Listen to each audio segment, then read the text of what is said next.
যে কারণে শেখ আহমদুল্লাহকে ডেকেছিলেন আমাদের প্রধানমন্ত্রী তারেক রহমান। চলুন আমরা শেখ আহমদুল্লাহর কাছ থেকে শুনে আসি।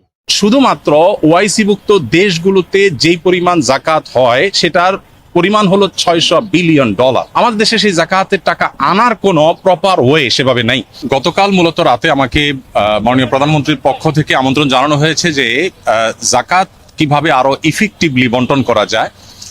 বাংলাদেশে জাকাত কালেকশনের যে অপার সম্ভাবনা আছে সেই সম্ভাবনাটাকে ব্যবহার করে দারিদ্র্য বিমোচনে জাকাতকে প্রত্যক্ষভাবে কিভাবে এঙ্গেজ করা যায় এবং আরো সফলভাবে জাকাত ব্যবস্থাপনা করা যায় সে বিষয়ে পরামর্শ এবং মতবিনিময়ের জন্য তিনি আমাকে ডেকেছেন এবং একান্ত মিটিংয়ের জন্য আহ্বান করেছেন।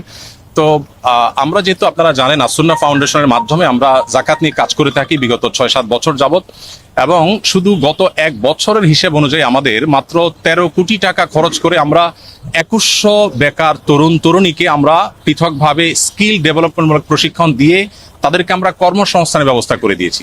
এখন আমাদের সেই 2100 এক সময়ের বেকার তরুণরা 42 কোটি টাকা পার ইয়ার, তারা গত 1 বছরে তারা 42 কোটি টাকা কামাই করেছে। তার মানে প্রতি বছর এটা আস্তে আস্তে বাড়বে, বই কমবে না। তো এই যে জাকাতের অর্থে স্কিল ডেভেলপ করে বা স্বাবলম্বী করে স্থায়ী দারিদ্র্য বিমোচনের পথে নিয়ে যাওয়ার ক্ষেত্রে আমাদের আসুন্নাহ ফাউন্ডেশনের কিছু অভিজ্ঞতার জায়গা আছে। সেই জায়গা থেকে আমরা কিছু পরামর্শ, কিছু মত আমরা দেওয়ার চেষ্টা করছি মাননীয় প্রধানমন্ত্রীকে, এবং সেই মতগুলো তিনি শুনে তিনি খুবই খুশি হলেন এবং তিনি আমাদেরকে মাননীয় মন্ত্রী ধর্মমন্ত্রী মহোদয়কে এবং অন্যদেরকে সংশ্লিষ্টদেরকে নির্দেশ দিয়েছেন যে যেন জাকাত নিয়ে সরকারের জায়গা থেকে আরো ইফেক্টিভলি কিভাবে জাকাত বন্টনকে আরো সুশৃঙ্খল ভাবে করা যায় এবং আরো ইফেক্টিভলি করা যায় সেই সম্ভাবনাগুলোকে খুঁজে বের করার জন্য তিনি নির্দেশ দিয়েছেন। তো এখানে মন্ত্রী মহোদয় তাদের জায়গা থেকে তারা কাজ করবেন ইনশাআল্লাহ, এবং একটা কমিটি প্রস্তাবনা করেছেন। তিনি সেখানে আমাকেও থাকার জন্য নির্দেশ দিয়েছেন, অনুরোধ করেছেন। আমি ওনাকে বিনয়ের সাথে যদিও বলেছি যে এখানে বেতন খতিব আছেন আর অনেকে আছেন, তারপরেও তার একান্ত অনুরোধে ইনশাআল্লাহ আমি হয়তো থাকার চেষ্টা করব। দিন শেষে মূলত আমি আমার জায়গা থেকে যে প্রস্তাবনাটা দিয়েছি সেটা হলো যে এখন যেভাবে মানুষ যার যার মতো জাকাত দিচ্ছে এটা তো আছেই, এর পাশাপাশি চ্যারিটি প্রতিষ্ঠানগুলো যারা জাকাত কালেক্ট করছে তাদেরকে যদি একটা রেগুলেটরি জায়গা থেকে গভর্নমেন্ট যদি কিছু পলিসি করে দেয় এবং কে কতটা ইফেক্টিভলি কাজ করছে এটা একটা কম্পিটিশন যদি তৈরি করে দেয়, শুধুমাত্র ওআইসিভুক্ত দেশগুলোতে যেই পরিমাণ জাকাত হয় সেটার পরিমাণ হলো $600 বিলিয়ন, 45 লক্ষ কোটি টাকা পার ইয়ার শুধুমাত্র ওআইসিভুক্ত দেশগুলোতে জাকাত হয়।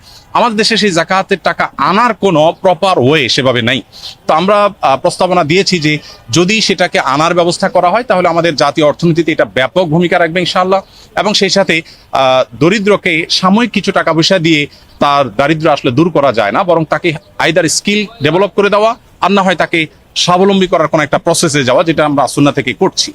তো এই কমিটিতে কয়জন থাকবে এটা এখনো পুরোপুরি চূড়ান্ত হয় না। 5-7 জনের একটা কমিটি হবে। সভাপতি মাননীয় মন্ত্রী ধর্মমন্ত্রী মহোদয়, তার সভাপতিত্বে কমিটি হবে, এবং বেতন কারমুল খতিব মহোদয়কে প্রস্তাবনা পাঠানোর জন্য মাননীয় প্রধানমন্ত্রী বলেছেন তিনি থাকবেন।